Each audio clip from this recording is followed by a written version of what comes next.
Throughout her life, Marie Antoinette cost France nearly 1.5 million livres every year, enough to feed an entire province. But the revolution demanded a different payment, not in gold, but in flesh, humiliation, and ritual. So who truly paid for the people's freedom? The Queen or the citizens who turned themselves into her executioners? The chronicles end with her death. But the court ledgers, the tax records, and the bones beneath Paris tell what came after. If you value the record, subscribe, because when the ledger closes, the bones still speak. At dawn, August 10th, 1792. The bells of Saint-Roch rang not for prayer, but for war. Paris was awake, armed and hungry, not for bread this time, but for judgment. And at the centre of it all stood the Tuileries Palace, once a monument to royal beauty, now a fortress trembling before its own people. Inside, the royal family waited in silence. The corridors that had once echoed with laughter and perfume now reeked of sweat and fear. Furniture was piled into barricades, chandeliers wrapped in cloth to hide the glitter. Marie Antoinette sat by a window, her gown soaked with candle smoke, her hands trembling yet deliberate. She dressed her son in simple linen, whispering, "You are no longer a prince. You are a child of France." It was not resignation. It was strategy. The monarchy had ended long before the mob arrived. Outside, thousands surged forward. Labourers, soldiers, mothers. Their weapons were mismatched. Axes, pikes, kitchen knives. But their anger was uniform. They had come to dismantle centuries of privilege with their own hands. And they believed that killing the Queen meant killing the idea of oppression itself. The Swiss guards at the gates fought with desperate precision, their red coats vanishing into smoke. But Louis XVI hesitated, unwilling to spill the blood of his own people. His mercy sealed his fate. By midday, over 600 guards were dead. The palace was taken. The king surrendered to the Legislative Assembly, believing that the same law which crowned him could still protect him. He was wrong. The law had already changed sides. The monarchy was suspended. France no longer had a ruler. It had a symbol to destroy. Within hours, the Revolutionary Council stripped Marie Antoinette of her titles.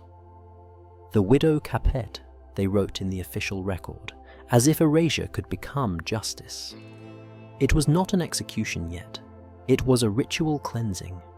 Every decree, every renaming, every seal of wax was part of a new religion, the worship of equality through humiliation. In the markets, people cheered.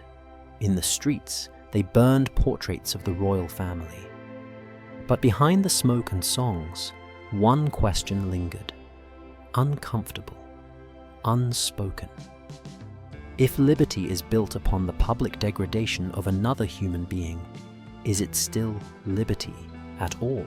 In the aftermath of that August siege, the monarchy did not die with a scream. It died with a signature. On the ledgers of the newly founded republic, the royal family ceased to exist as persons of blood and became entries in an inventory. Capet, the clerk wrote, a name borrowed from a medieval dynasty, deliberately stripped of majesty, almost mocking. Marie Antoinette became the widow Capet. Louis XVI was no longer King of France and Navarre, only citizen Capet. For the revolutionaries, renaming was not paperwork, it was purification. Because before a nation could execute a queen, it had to first erase the idea of one. The family was transferred to the Temple Fortress, a medieval structure once used by the Knights Templar, now rebranded as a house of national safety. Its thick stone walls symbolized what the revolution had become, a mixture of mysticism and administration, half sacred, half bureaucratic. Each entry in the temple's registry was meticulously recorded: date, condition, behavior. Even the number of candles allowed in the royal quarters was logged and taxed. It was justice by accounting. When the guards took inventory of her belongings, comb, prayer book, a few handkerchiefs, they were not seizing wealth. They were measuring humiliation. At first, Marie Antoinette tried to maintain the rituals of court life. She wrote letters to foreign allies in invisible ink, whispered Latin prayers over her children's straw mattresses, and still insisted on calling the guards Monsieur. But each small act of dignity was treated as defiance. Reports to the Commune described her politeness as arrogance, her silence as plotting. By early 1793, she was no longer a person in custody. She was an ongoing case file, a living accusation that had to be resolved. The guards rotated in pairs every 2 hours, instructed to never speak to her unless ordered. Some were farmers from the provinces who had once starved under the old regime. Others were former royal soldiers pretending not to recognize their queen.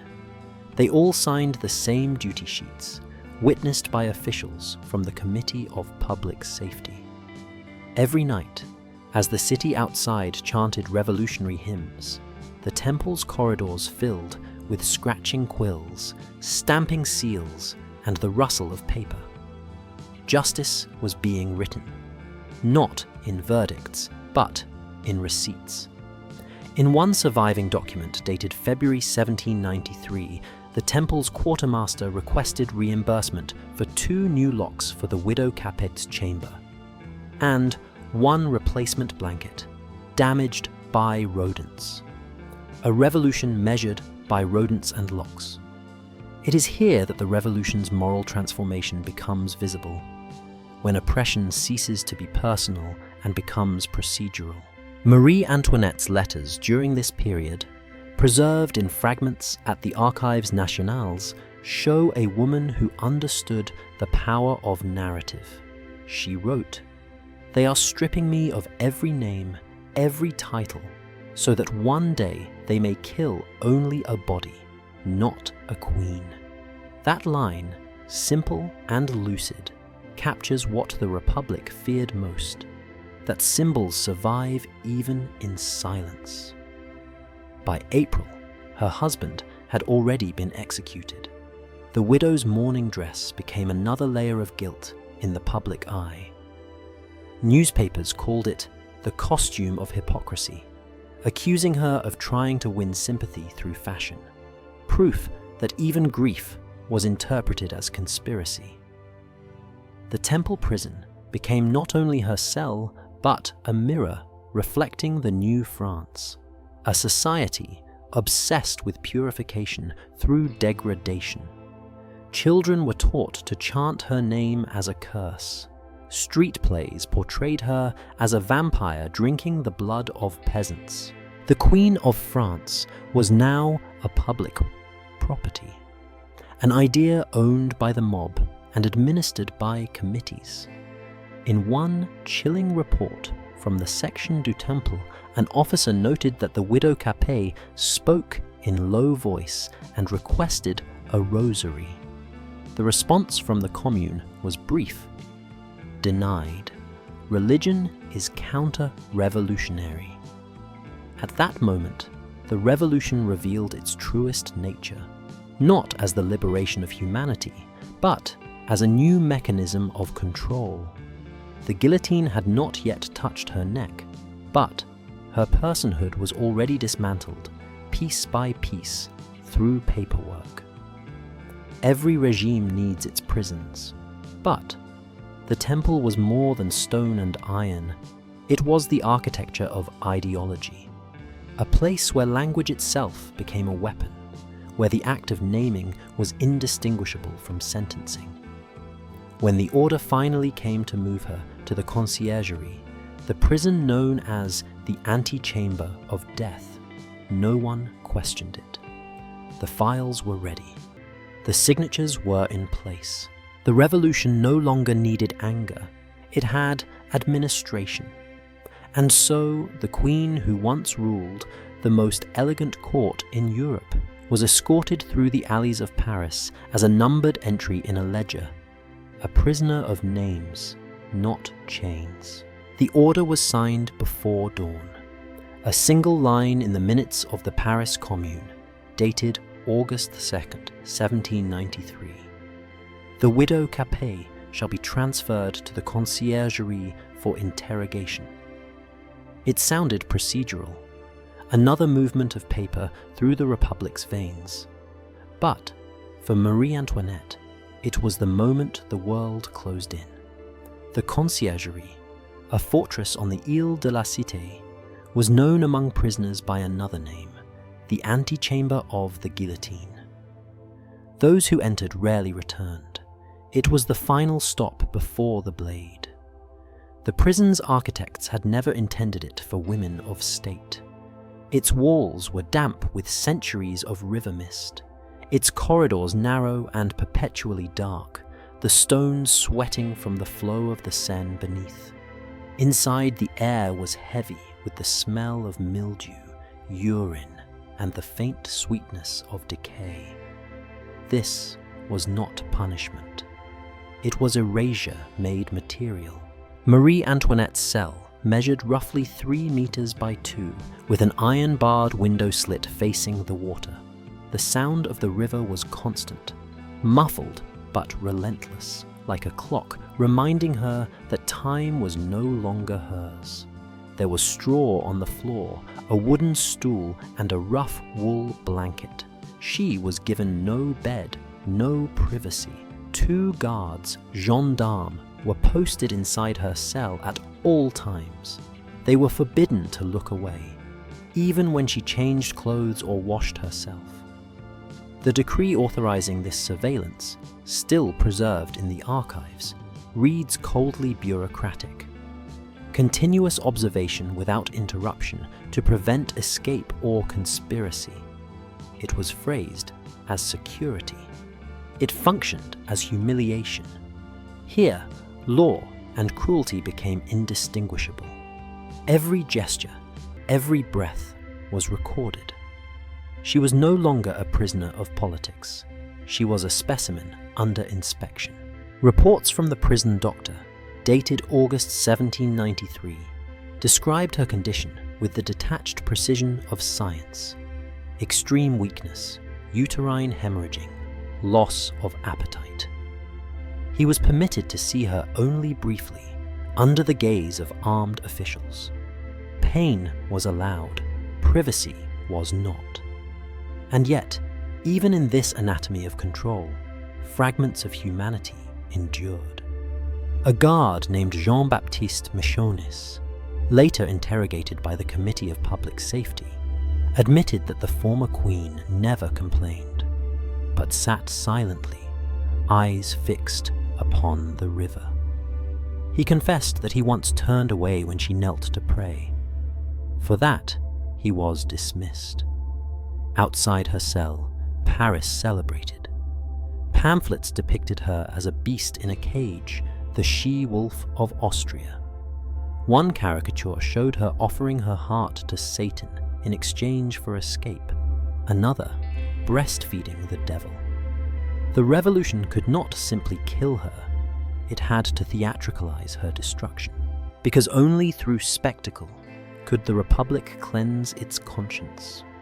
But inside those walls, she was already beyond propaganda. Stripped of every symbol, she became something more dangerous than a queen, a human being the people could recognize. The silence of her imprisonment began to unsettle even her enemies. In September, the British ambassador Lord Gower wrote that her hair had turned completely white. Eyewitnesses spoke of a calm that bordered on defiance. She began writing secret notes to her sister-in-law, Madame Elizabeth, on scraps of linen and candle paper, using soot mixed with wine as ink. Most were intercepted. One survives. "I have nothing left to hope for in this world." That single sentence, fragile, smuggled, and doomed, became her true testament. It carried none of the arrogance her enemies accused her of. It was the voice of someone witnessing the machinery of equality turn into a mechanism of annihilation. Each night, she listened to the carts rolling on the cobblestones outside, the ones that carried prisoners to the Place de la Révolution. Some sang revolutionary songs, others prayed. The next morning, their names would be crossed out from the register, their rooms reassigned to the newly condemned. The revolution was efficient. Even death had a schedule. When the guards finally told her she would face trial, she did not react. Perhaps because, by then, trial had already lost its meaning. She knew what the verdict would be, not because of evidence, but because the Republic needed closure. Revolutions, after all, must produce corpses to prove their legitimacy. The records from the conciergerie list her transfer to the tribunal's courtroom at 7 in the morning, October 14th, 1793. 2 months of waiting, 2 months of silence, 2 months of becoming less a woman than a symbol of contradiction. The tyrant and the victim, the foreigner and the mother, the sin and the sacrifice. She would walk into that courtroom not as the last queen of France, but as the embodiment of a question the revolution itself could no longer answer. When a nation kills in the name of virtue, how long before virtue becomes the next to die? The trial of Marie Antoinette did not begin with accusations. It began with observation. From the moment she entered the conciergerie, her life was reduced to a sequence of watch reports. Every hour, guards logged her gestures, her sleep, her meals. The Republic, once devoted to liberty, had turned into a system of constant supervision. Its new theology was not faith, but transparency. On August 5th, 1793, the Commune issued a decree. The widow Capet shall remain under uninterrupted surveillance, day and night. The wording sounded like security, but in practice, it was a slow dissection of the self.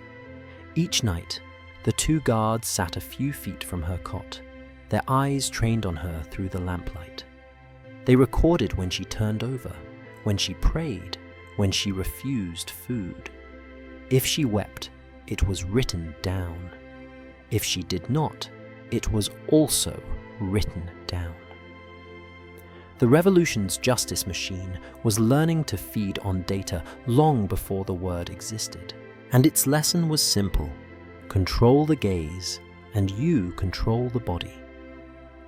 The prison physician's notes show her physical deterioration in chilling precision. Extreme weakness, pulse irregular, loss of weight, uterine hemorrhage continues. It was diagnosis as testimony, proof that pain could be documented, quantified, and therefore justified. What the revolution could not achieve by ideology, it accomplished by administration. It replaced divine omniscience with bureaucratic omnipresence. Every guard became a priest of a new secular religion, one that worshipped the power of watching. Even her silence became suspect. In a report to the Committee of Public Safety, one officer wrote, "She remains calm, but her gaze suggests concealed intention." The Republic had outlawed monarchy, but it still feared majesty, especially the kind that required no throne to command attention. To the revolutionaries, this woman, trapped in a cell, still represented something intolerable, a human being who refused to perform despair. Her stillness was more dangerous than her words. So the machinery intensified. The guards were ordered to read her mail, record her bodily functions, and note every visitor. Even her prison meals, bread, soup, and occasionally meat, were documented in triplicate. Every trace of her humanity became state property. Outside, Paris pulsed with rhetoric about citizen virtue. Inside, the same virtue manifested as surveillance. This was not chaos, it was geometry. The same mathematical mind that designed the guillotine's blade had designed the system that surrounded her. Efficient, measurable, self-justifying. The Enlightenment had promised that knowledge would set man free. In the conciergerie, knowledge had become a cage built of observation. One surviving note, written in the margin of a surveillance report, reads, "The widow Capet is observed reading a torn page from a prayer book. She folded it beneath her pillow." A trivial remark, yet it captures the essence of the revolution's new logic. Every act of private meaning was now public property. When interrogators arrived to prepare her for trial, they were not armed with whips or weapons. They carried pens. The first question they asked was not about treason, but about names. Do you still consider yourself Queen of France? It was a trap, of course. If she said yes, she confessed to subversion. If she said no, she legitimized her own erasure. She paused. Witnesses recorded that she answered quietly, "I am what I have been." That answer terrified them. It meant that power could be stripped, wealth confiscated, titles erased, but identity, the inner definition of self, could still resist. And that was something no revolution could tolerate. Meanwhile, the people outside demanded entertainment. Pamphlets sold in the markets described the widow Capet as a monster, feeding on the blood of her guards. The committee encouraged these rumors, not out of ignorance, but necessity. If the people were busy hating her, they would not question the hunger in their bellies. In that sense, her surveillance was not only punishment, it was propaganda. Her captivity was the spectacle that justified the system. Every record of her suffering became a public proof of equality. See, even a queen can be watched, measured, and broken like the rest of us. But this equality was built on inversion, not justice. To destroy tyranny, the Republic had recreated it. Only now it called itself the will of the people. And yet, in this inverted order, her silence gained power. The less she spoke, the more meaning the world projected onto her. By the time of her trial, Marie Antoinette had ceased to exist as a person and had become a screen for France's conscience.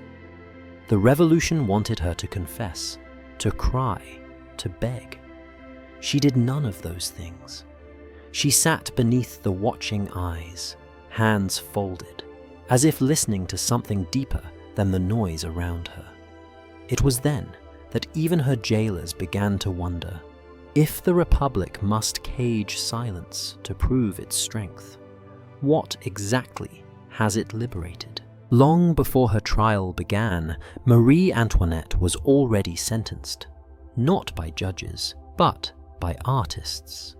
The courtroom would only formalize what pamphlets, caricatures, and rumors had already declared. France no longer needed evidence, it had images. In the streets of Paris, her face was everywhere, on broadsheets, playing cards, even chamber pots. Printers called it patriotic merchandise. One caricature showed her nursing the devil. Another portrayed her weighing loaves of bread against severed heads. Each image carried the same message. She was not a woman, but a disease to be cured. The irony is that few Parisians had ever seen her in person. The queen they hated was a fiction, a collective hallucination sculpted from envy, hunger, and debt. And behind that hallucination was an industry. Printers were paid by the Committee of Public Safety. Pamphleteers were subsidized by confiscated church funds. Even rage had a budget. The revolution, which had begun as a cry for equality, had become a machine of narrative production, and its raw material was misery. Economic reports from 1793 show that inflation had tripled since the monarchy's fall. Bread cost more than ever. The war with Austria drained the treasury. So the government did what governments always do when they cannot feed their people. It fed them stories. The stories were brilliant, grotesque, and precise. They turned hunger into morality. If you starve, the pamphlets implied, it is not because of the Republic's failures. It is because of her. The aristocracy was dead, but the Queen remained a necessary villain. Without her, there would be no outlet for the people's pain. One revolutionary writer, Hébert, published a daily paper called Le Père Duchesne, a vulgar masterpiece of populist fury. He called her the Austrian bitch, the vampire of the Tuileries, the mother of famine. Every insult sold thousands of copies. Each morning, citizens lined up outside print shops, not for bread, but for rage on paper. The mechanics of propaganda were remarkably modern. It was data-driven before data existed. Reports from district assemblies tracked which insults provoked the loudest cheers, which drawings sold fastest. They adjusted accordingly. Revolutionary France had discovered the algorithm of hatred, and Marie Antoinette, locked in her stone cell, had become the perfect subject. She was silent, unphotographed, unresponsive, a blank surface onto which the Republic could project anything it wished. Her suffering was no longer private, it was public property. When a baker failed to deliver loaves, the crowd shouted her name. When soldiers died on the frontier, her portrait was burned. When the treasury ran dry, her gowns were auctioned as proof of moral cleansing. The people needed her downfall to mean something, or else they would have to face the truth, that the new order was built on the same hunger as the old one. Even the language of official reports reflected this shift.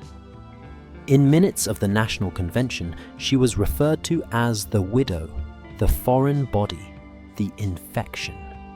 The words were medical, not political. France was treating itself through exorcism. But every act of demonization creates its mirror. And within that mirror, the revolution began to see its own reflection. A state obsessed with control, obsessed with purity, obsessed with performance. One Jacobin deputy wrote privately, "The people demand vengeance, not bread." It was a dangerous realization that the revolution had become an appetite without satisfaction. Meanwhile, in the conciergerie, the guards continued their reports.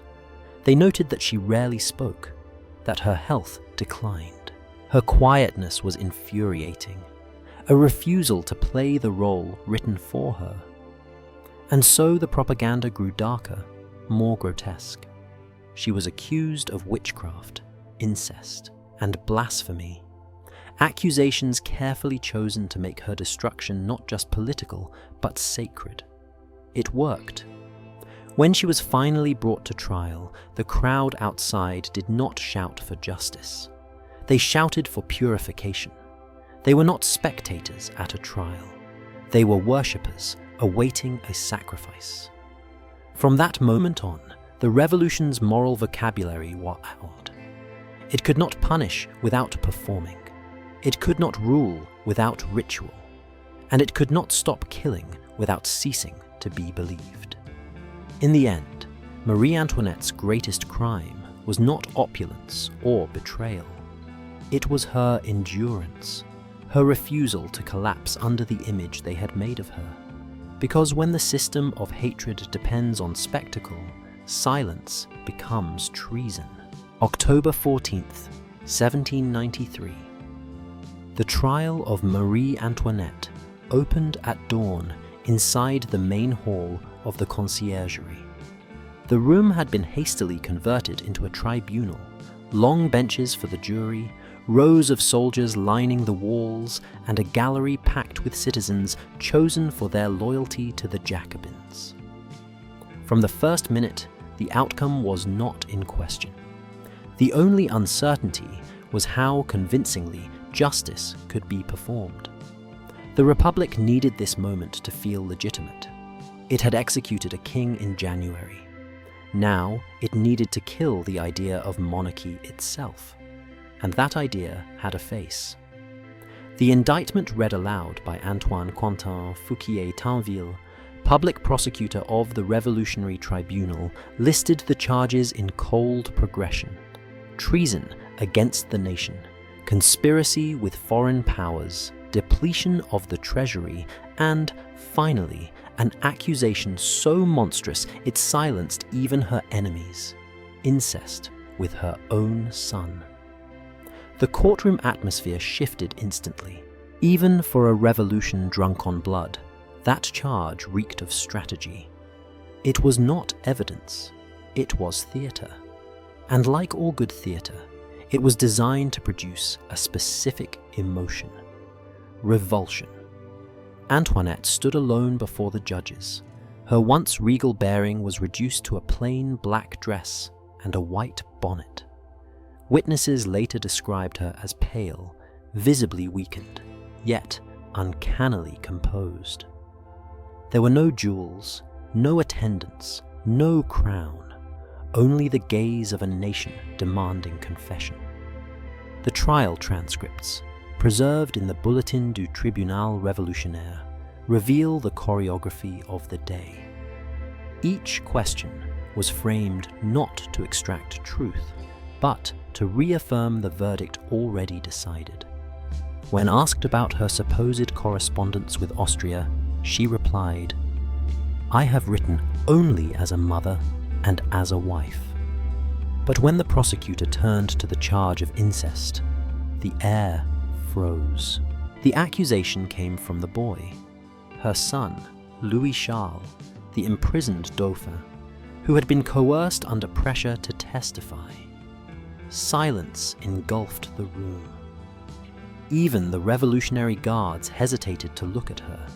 She did not defend herself with outrage.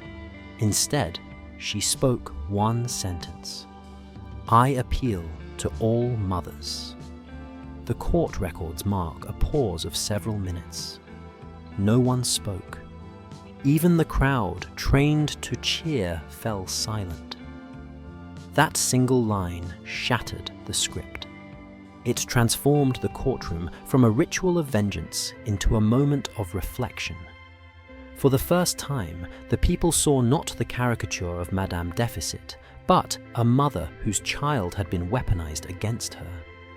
It was a dangerous flicker of empathy, and the tribunal quickly extinguished it. Fouquier-Tinville resumed questioning with greater force, flooding the silence with bureaucracy, lists of jewels, intercepted letters, ambiguous receipts. The machinery of justice restarted itself, grinding emotion back into procedure. Every government, when frightened by its own reflection, seeks refuge in paperwork. And so, while she stood motionless, clerks scribbled, jurors nodded, guards shifted their muskets. The Republic was reminding itself that to kill cleanly, one must first document. Outside, Paris pulsed with rumors. Crowds gathered by the Seine, shouting, "Down with the Austrian!" while vendors sold bread shaped like guillotines. Inside the hall, every movement was deliberate. When she drank water, it was noted. When she sat, the jury whispered. Even her exhaustion was translated into political meaning, proof of guilt, evidence of deception. The tribunal operated like a stage, and Fouquier-Tinville its stage manager. He understood that revolutions survive not by laws, but by performances of moral superiority. And so, each question was a blow struck on behalf of the Republic's fragile self-image. The judges didn't want truth, they wanted purification. Her appointed lawyer, Chauveau-Lagarde, tried to intervene, but his defense was almost farcical. He was given less than 1 hour to review the documents, forbidden to call witnesses, and interrupted every time he spoke. The defense, like mercy, had no place in the new France. Yet, within that theatre, the contradictions of power became visible. The revolution that had sworn to destroy privilege was now using the same tools of spectacle and humiliation once reserved for royal pageantry. It had replaced the divine right of kings with the divine right of the crowd. When the proceedings ended that night, the verdict was as inevitable as the sunrise. She was found guilty on all counts. The jury took less than an hour to deliberate, but the trial had not been about guilt. It had been about catharsis. The Republic had to see her broken, not because she was dangerous, but because she was familiar. Her downfall was proof that the revolution could do what God and law could not, erase the sacred and call it justice. As she was led back to her cell, the guards recorded that she walked steadily, head bowed. One of them later testified, "She did not cry, she simply whispered, 'It is over.'" He was wrong. It wasn't over, because the execution would not be her death. It would be France's reflection. The accusation of incest did what no executioner could. It stripped motherhood of its sanctity. In that moment, Marie Antoinette ceased to be a woman on trial. She became the symbolic mother of tyranny itself, the womb of everything the revolution wished to destroy. The revolution had no greater enemy than inheritance. It despised the notion that power, blood, or privilege could pass through generations. So, to truly annihilate monarchy, it needed to poison its most sacred image, the mother and the child. The charge was grotesque, yet deliberate. It made her not just guilty of treason against the state, but of corruption against nature. By placing her son on the stand, the Republic turned family into evidence, love into a weapon. Official transcripts from the Revolutionary Tribunal show that when the accusation was read aloud, a murmur swept through the room. Even the most radical Jacobins hesitated. The spectacle had gone too far, too fast. But Fouquier-Tinville, the prosecutor, did not flinch. He knew that shock was not a side effect. It was the point.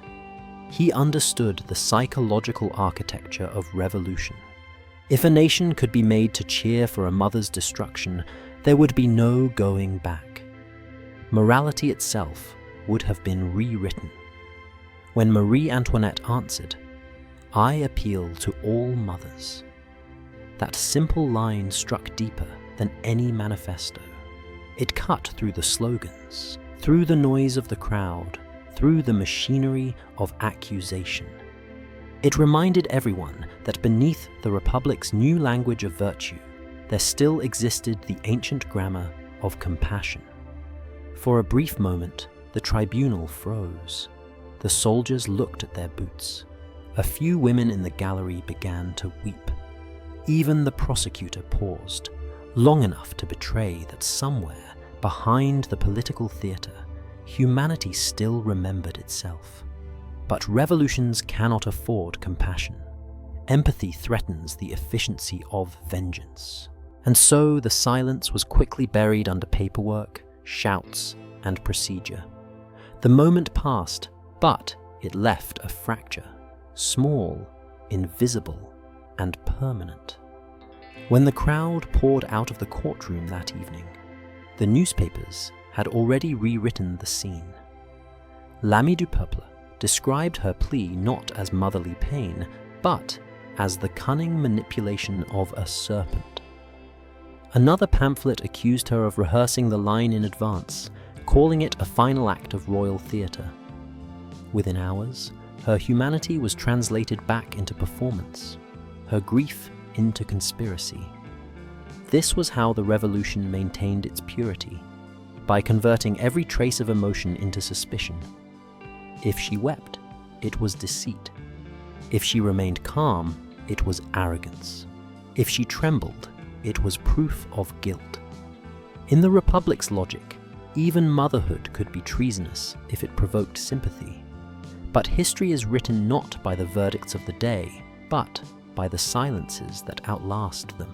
And in that silence, something shifted. Her accusers, for all their certainty, had revealed the revolution's deepest contradiction. It claimed to defend humanity, yet required the dehumanization of a woman to prove it. The crime of Marie Antoinette was never truly political. It was metaphysical. She embodied continuity in a movement obsessed with rupture. Her very existence, wife, mother, queen, was an affront to a republic that believed rebirth required amnesia. By destroying her, the revolution could convince itself that history had a clean beginning, that tomorrow could be built without memory. But that illusion carried a cost. When motherhood becomes criminal, no virtue remains uncorrupted. When compassion becomes sedition, justice ceases to be moral. It becomes arithmetic. Even within the tribunal, whispers began to spread. Some deputies questioned whether the Republic was purging tyranny or imitating it. Robespierre himself, though silent on her verdict, later warned the convention that pity is not a crime. He was right, and he would soon learn what it meant to be devoured by his own machinery. In the conciergerie that night, the guards found her awake. She had refused dinner. She asked for her son's picture, but it had already been confiscated. When told she would be moved to the execution wing at dawn, she merely nodded. A clerk wrote in his log. The widow Capet displayed no visible distress. That line, meant as condemnation, became her last victory. Because in the eyes of those who tried to erase her, she refused to vanish correctly. The revolution could forge new laws, new calendars, even new gods. But it could not legislate how a mother looks at her child, nor erase the quiet terror of realizing that a government, built to free humanity, had instead learned to administer pain. When dawn came, the drums began their slow roll outside. The tribunal had its conclusion, but the question remained unresolved. If motherhood itself can be turned into evidence, what part of humanity is safe from politics? In every age, tyranny hides behind documents. The revolution, which had sworn to burn the archives of monarchy, soon built archives of its own, thicker, colder, more meticulous. For Marie Antoinette, those papers became her second prison. The courtroom of the Revolutionary Tribunal was a theatre of evidence, and the props were endless. Letters, receipts, ledgers, fragments of burned correspondence, rumours translated into ink. The Republic needed paperwork not to find truth, but to give illusion to guilt. Among the exhibits was a locked iron cabinet discovered in the ruins of the Tuileries, the armoire de fer, the iron chest. It was said to contain secret letters proving the Queen's collusion with Austria and treason against the French people. When the chest was opened, the crowd expected the confessions of tyranny itself. Instead, the papers inside were mundane: household bills, diplomatic drafts, personal notes written by secretaries long forgotten. But the contents did not matter. The revolution had already decided that meaning was optional. Every piece of parchment became a relic, every smudge of ink a revelation. It was faith disguised as evidence. The clerks recorded each item with reverence, numbering, sealing, cataloguing. To question their value was to doubt the Republic's purity. In the new moral economy of France, bureaucracy had become the highest virtue, and the iron chest became its altar. A historian later called it the first reliquary of secular justice. It contained not proof, but belief, the belief that a system could make truth by filing it. From this moment, the revolution crossed an invisible line. It no longer sought justice, it sought validation. And validation required performance. Documents, rituals, signatures, witnesses. All the instruments of law turned inward, like a snake devouring itself. One might expect the Enlightenment, which had deified reason, to recoil from such blindness. Instead, reason adapted. It learned to speak the language of procedure. It learned that illusion, when repeated in triplicate, becomes policy. In one surviving court transcript, Fouquier-Tinville held up a crumpled letter written years earlier to Marie Antoinette's brother, the Emperor of Austria. The paper was half faded, the ink bled by humidity. He read a single phrase aloud: "Our affairs are uncertain." He then turned to the jury and declared, "You see, citizens, her own words confess the plot." No one asked what "our affairs" meant. No one asked whether the letter was even hers. The audience applauded. In that instant, evidence lost its function and gained a new one: to sanctify power. The economist Condorcet once warned that revolutions risk turning justice into geometry, perfect in form, empty in content. Here, his warning became prophecy. The revolution's ledgers filled with statistics, arrests, and signatures, while the soul of law quietly died beneath them. Even in her silence, Marie Antoinette exposed this paradox. Each accusation made the Republic more desperate to justify itself. Each decree proved not strength, but insecurity. Because every revolution fears what it cannot fully destroy: the humanity of its enemies. Outside, the crowd chanted for death.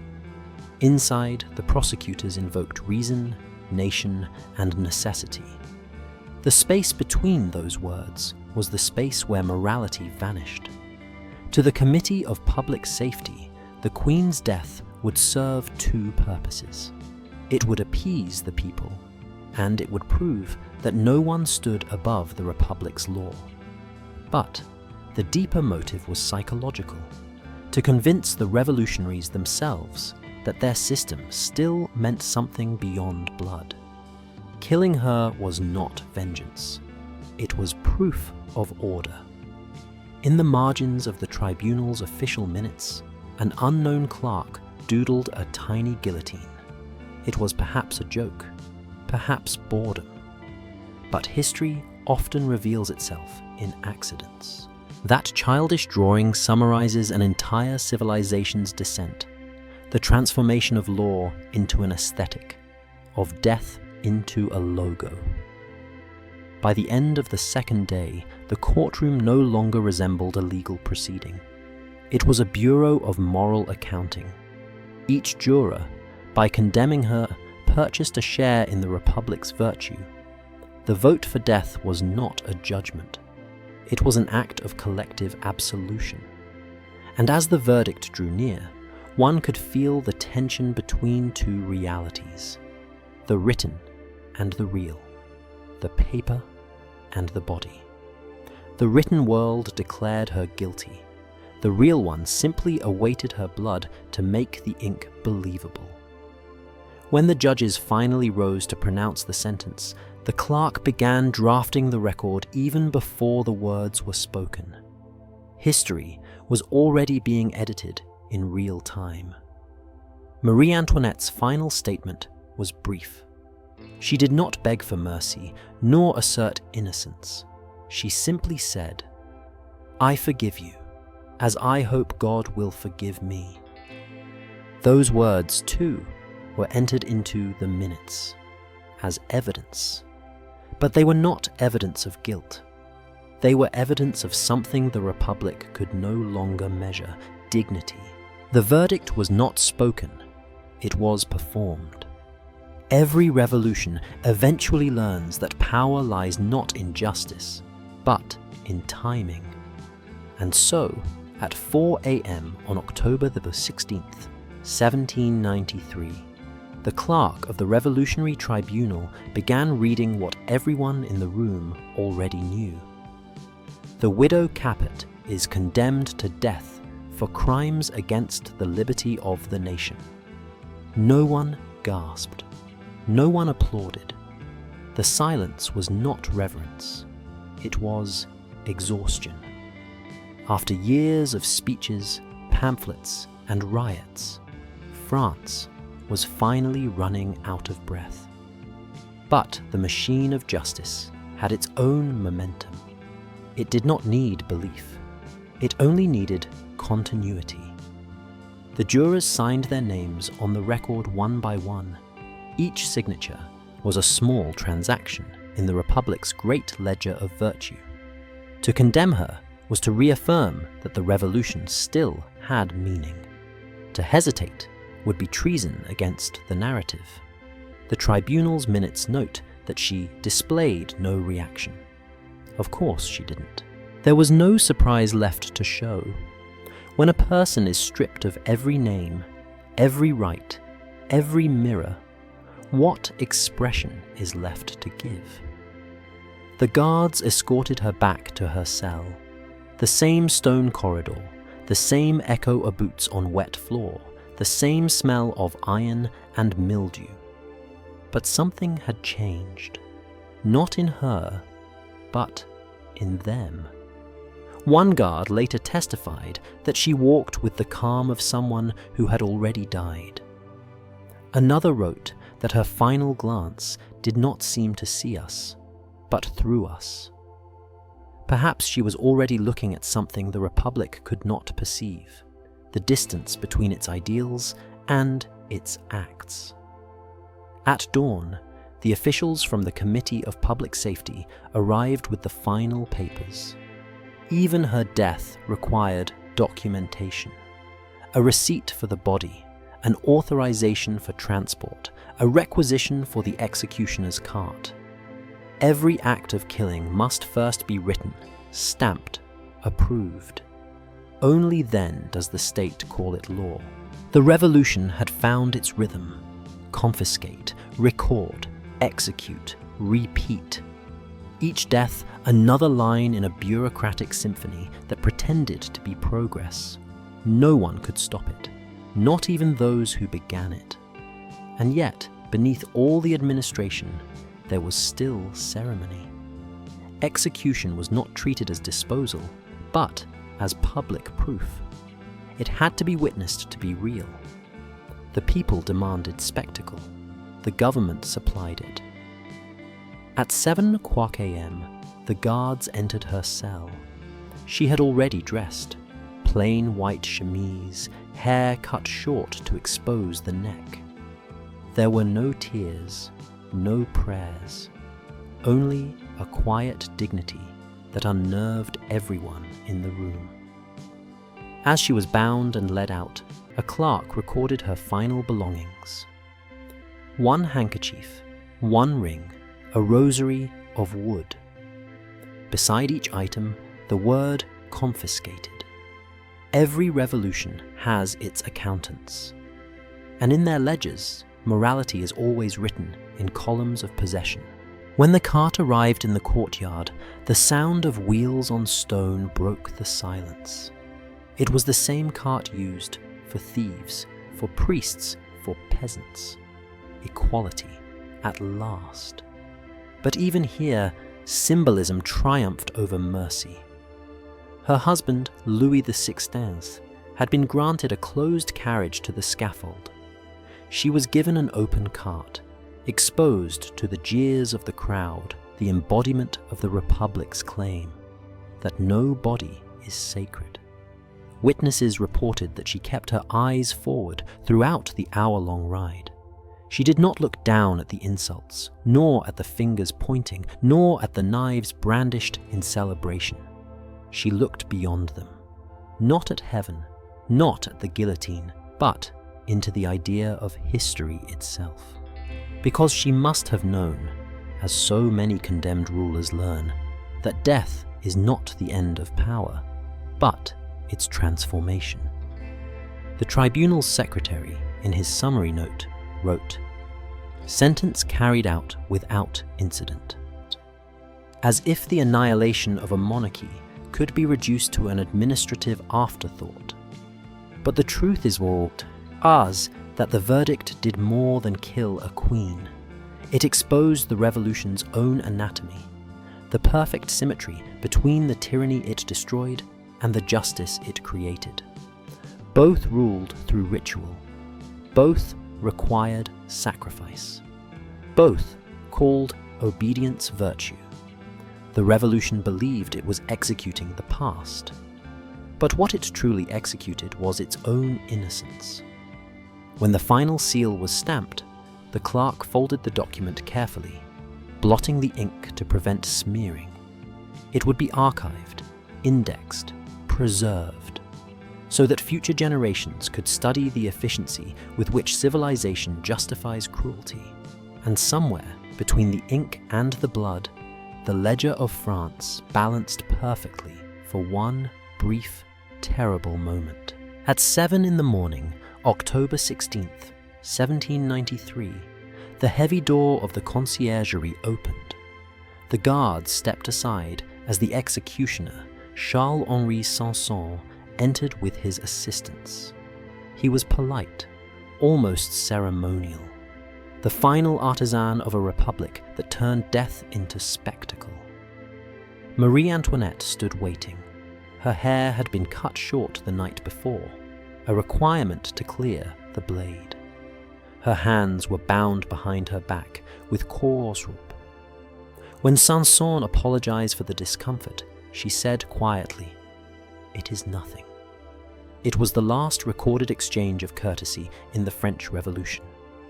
Unlike her husband, who had been taken to the scaffold in a closed carriage, she was given an open wooden cart, the same used for common criminals.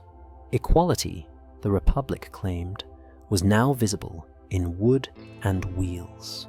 As she was lifted into the cart, a murmur rippled through the courtyard, not from the soldiers, but from the clerks, who watched as if witnessing a historical equation being solved.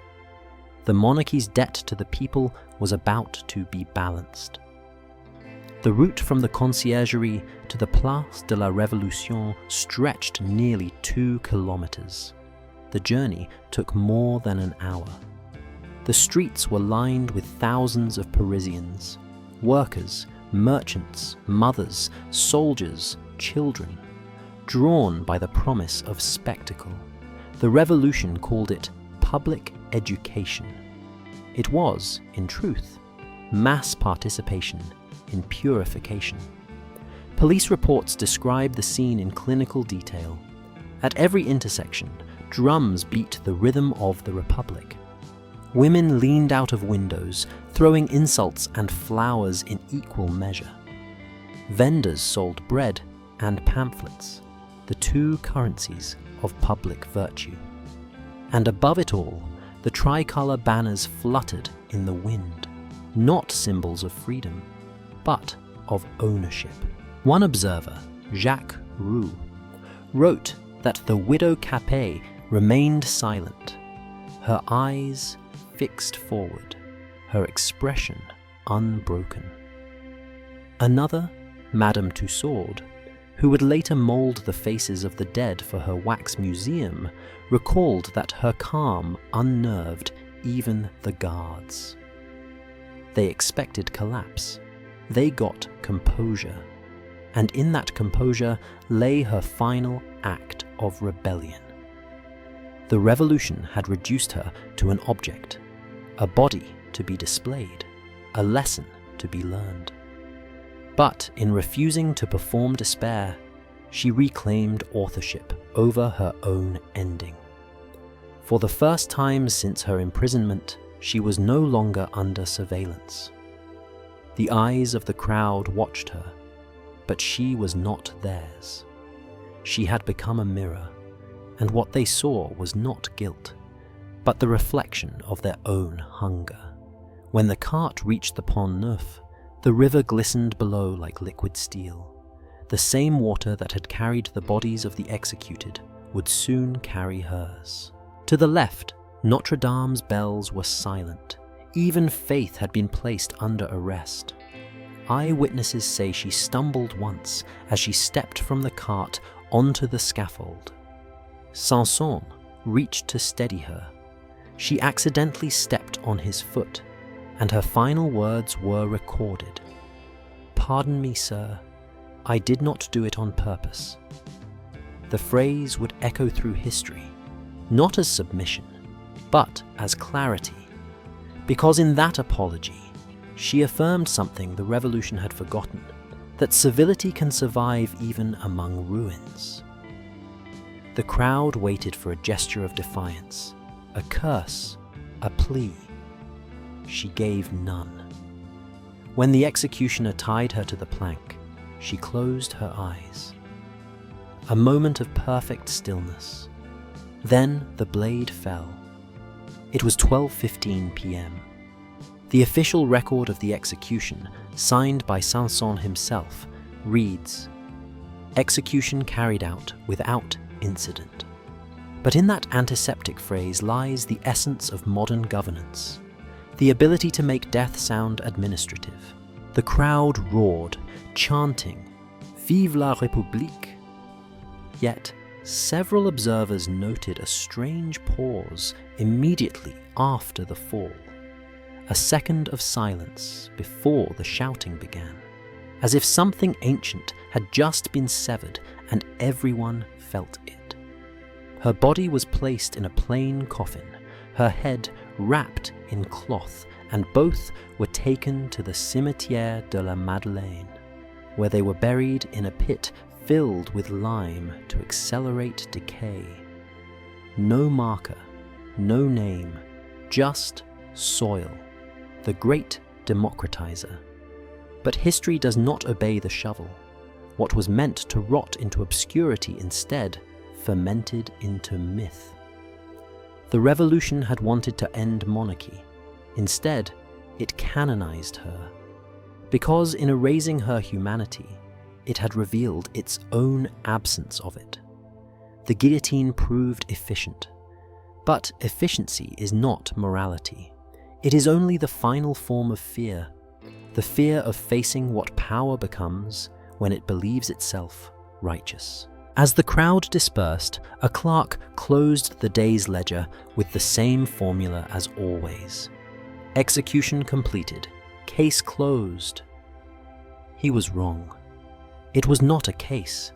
It was a confession, written not by the condemned, but by a civilization that had mistaken vengeance for virtue. "Pardon me, sir, I did not do it on purpose." 7 words, the last spoken by a queen moments before her death. History records them as politeness. But they are something far more dangerous, a moral reversal. That apology, whispered on a scaffold slick with blood, undid everything the revolution thought it had achieved. Because in that instant, civility belonged not to the Republic, but to the condemned. No decree, no slogan, no tricolour flag could disguise what Paris had become. A city that mistook punishment for purification.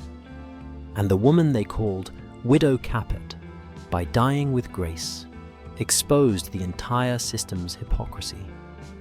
The revolution believed that virtue came from destruction, but she died, proving that virtue can also come from restraint.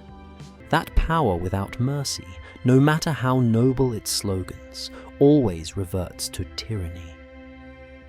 Witnesses described the scene with eerie consistency. After the blade fell, there was a moment of silence before the roar. Some said it was shock. Others said it was shame. The journalist Louis-Sébastien Mercier, who watched from the crowd, wrote, "The people cheered, but their voices trembled." That silence was not reverence. It was recognition. For a single heartbeat, they understood that they had not executed a monster, but a mirror. The revolution's leaders rushed to fill that silence. Within hours, pamphlets circulated across Paris declaring her execution a triumph of reason over superstition. The official bulletin claimed she died as she lived, without feeling. They needed that line, because if the people remembered her humanity, the Republic's moral scaffolding would collapse. But memory is uncontrollable. Even the clerks who recorded her death could not escape it. In a margin beside the words, "Execution completed," one of them scribbled a note, never meant to be read. She showed courage. That sentence too survived. Because archives, like bones, preserve more than their keepers intend. By nightfall, the crowd dispersed. The guillotine was cleaned, the square washed down with water. Vendors swept up the crumbs of their day's business, selling virtue by the loaf. And the city resumed its normal rhythm, as if nothing sacred had happened. But something had shifted. The revolution had crossed the final line, the one between justice and ritualized vengeance. After killing a queen, there were no boundaries left to preserve. Within months, the guillotine would turn on those who built it. Danton, Desmoulins, Robespierre. Each in turn would meet the same blade they sanctified. Each would call it justice. Each would die believing he was innocent. The revolution, like all purifiers, devoured itself. Because once a system defines morality through execution, it can never stop killing. It must constantly prove its own virtue through blood. And yet, in the center of that spiral of violence, one image endured. A woman on a scaffold, apologizing to the man who was about to kill her. That gesture is not softness. It is rebellion in its purest form, the refusal to let cruelty dictate character. It is what philosophers later called the last sovereignty, the ability to choose dignity when every other freedom has been taken. The revolution wanted her death to erase the past. Instead, it exposed the future, a modern world where law can rationalize anything, where murder can wear the mask of equality, and where empathy becomes the final crime. Years later, when the Bourbon monarchy was restored, her remains were exhumed from the lime pit and reburied at Saint-Denis, beside her husband and the long line of kings whose reigns she had outlived in memory. The royal crypt was reopened with candles, hymns, and the smell of incense. But beneath the ritual, the bones themselves told a quieter story, one not of crowns or titles, but of endurance. Because history is not written by those who win, it is written by those who survive in memory. Marie Antoinette's apology survived because it was the one thing the revolution could not reproduce. It had perfected punishment, perfected propaganda, perfected law, but not forgiveness. Her last words, born of instinct and humility, became the revolution's unintentional epitaph, a reminder that mercy, once erased from politics, always returns, not in power, but in the quiet grace of those who suffer without hatred. The ledger of her life closed that day. But when historians read its final entry, execution carried out without incident, they cannot help but see the margin beside it, the note that refused to die. She showed courage. And in that margin, between the bureaucrat's line and the human truth, the revolution's myth begins to crumble. Because no matter how sharp the blade, it cannot sever what the record forgot to hide, that sometimes the most dangerous act of all is to remain civilized in the face of civilization's collapse.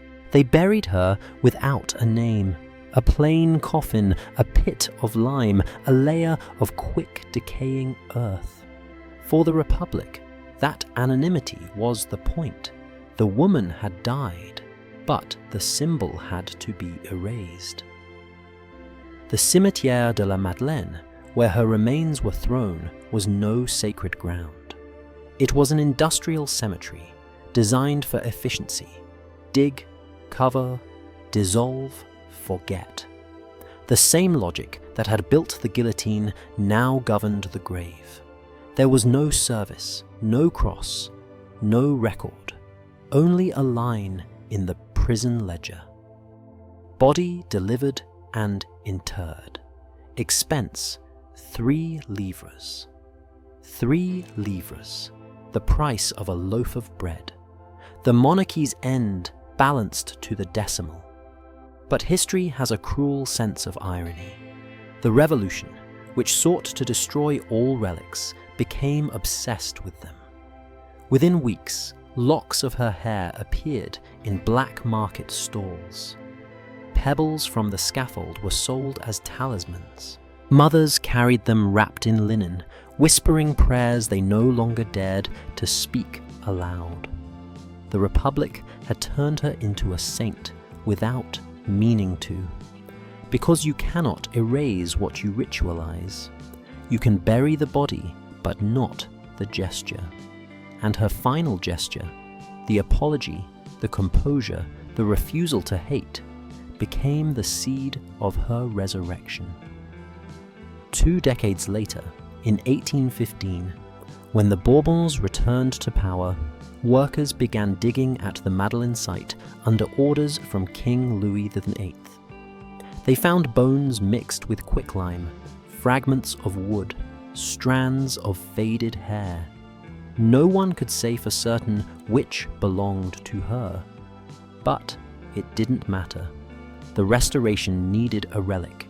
The monarchy needed its martyr. The remains were placed in a silk-lined coffin, paraded through Paris in solemn procession, and reburied in the Basilica of Saint-Denis, the same tomb that held the kings of France for 8 centuries. The ceremony was drenched in incense and irony. The church bells that had once celebrated her death now rang for her return. Even the Republic's architects would have recognized the symmetry. The circle had closed, but beneath the pomp, the question persisted. What had truly been buried? A woman, a queen, a regime, or the idea that justice could exist without cruelty? Every revolution, when it grows old, returns to the ghosts it created. It seeks to humanize them, to apologize to its own conscience through ritual. France was no exception. The same nation that once demanded her death now whispered her virtues in candle-lit chapels. The same presses that printed her caricatures now sold her portraits. The pendulum of memory swung back, not out of love, but necessity. Because nations, like individuals, cannot survive on guilt alone. They need redemption, even if they must invent it. Today, her name survives not in decrees or verdicts, but in the fragments that bureaucracy forgot to destroy. Letters, embroidery, the faint scent of wax and ink in preserved archives. Each is a reminder that history, however ruthless, always leaves fingerprints.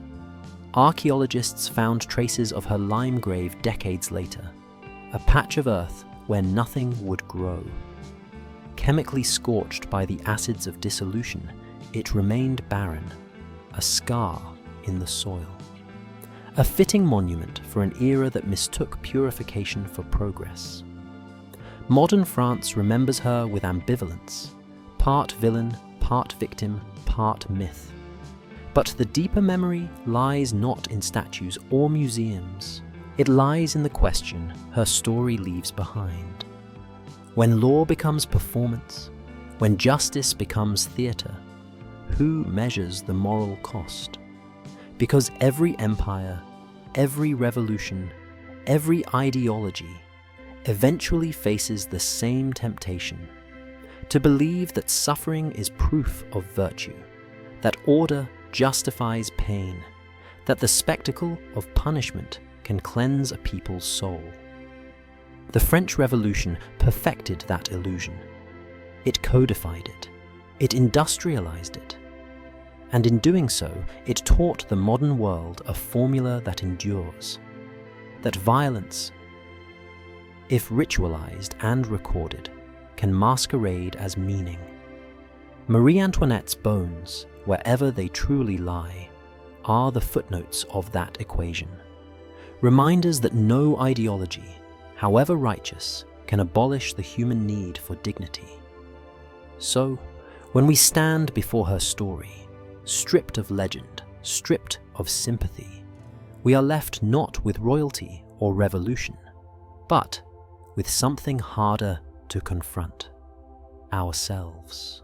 Because the question that haunted 1793 still hangs over every age that calls itself civilized.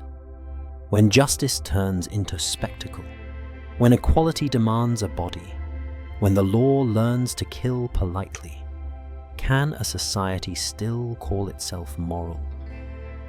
The chronicles end at her death, but the ledgers, the ashes, and the bones beneath Paris still whisper their answer. The Republic was not born from liberty.